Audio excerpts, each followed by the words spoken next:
Futuro. Movimiento Futuro. Hablando un poco de lo que se nos viene este año con elecciones presidenciales y por supuesto las organizaciones políticas que participaron en este encuentro, más de 40 organizaciones políticas acudieron al Parlamento venezolano. Futuro no estuvo allí. Y hay una frase que quiero destacar de las alocuciones del presidente de la Asamblea, Jorge Rodríguez, que el que se quedó por fuera se quedó. ¿Cómo lo ve Futuro?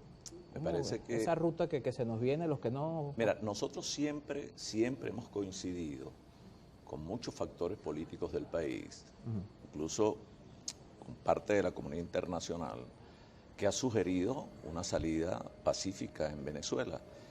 Y ello solo es posible a través de la política, y la política es eso, es diálogo, es negociación, son los acuerdos, cosa que hemos acompañado siempre, incluso todas las iniciativas de diálogo que se han desarrollado en el país y fuera de él. Ahora, especialmente este llamado que hiciera el presidente de la Asamblea Nacional, primero parece un diálogo, en mi opinión, inútil, pero más que inútil, interesado, porque ¿qué sentido tiene convocar a diferentes factores políticos del país para poder de allí entonces presentar al Consejo Nacional Electoral, que es el ente rector, bueno, que si fechas electorales, lo condiciones, eso está previsto en las leyes. El Consejo Nacional lo que tiene que hacer es lo que le corresponde en el tiempo hábil, que de alguna manera muestre verdadera garantía y genere confianza en la población. De manera que lo que en mi opinión se produjo allí es un catálogo de fechas electorales, cuando esa es una materia, repito, que es competencia del Consejo Nacional Electoral, cosa que nosotros, el Movimiento al Socialismo y el Movimiento Futuro, bueno, recurrimos o acudimos al Consejo Nacional Electoral y solicitamos formalmente no solo que se convoque a todos los factores políticos para hacer una discusión, si ello es necesario para el abordaje de la fecha. Con el CNE, no con la Asamblea. Con el CNE, y además el CNE, tradicionalmente las elecciones en Venezuela se han desarrollado en la primera semana o el primer domingo del mes de diciembre.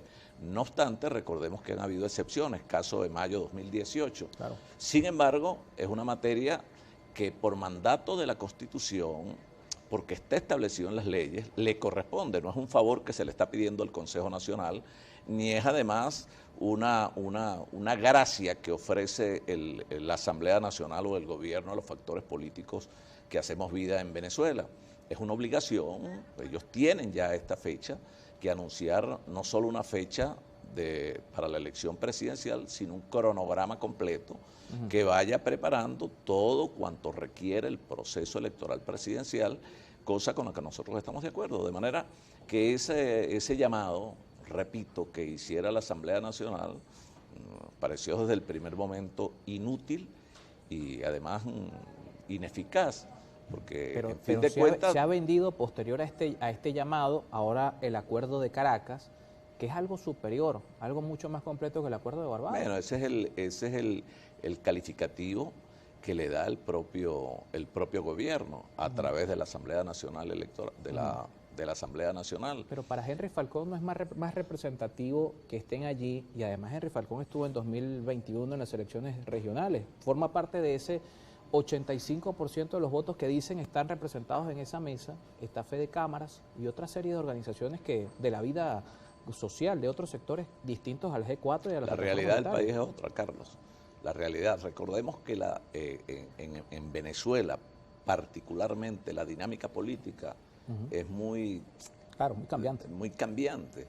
De manera que las cosas que incluso hace 2 semanas tenían mucha vigencia para el país, eso rápidamente son superadas por otros temas, especialmente el tema económico, que viene de la mano del tema político.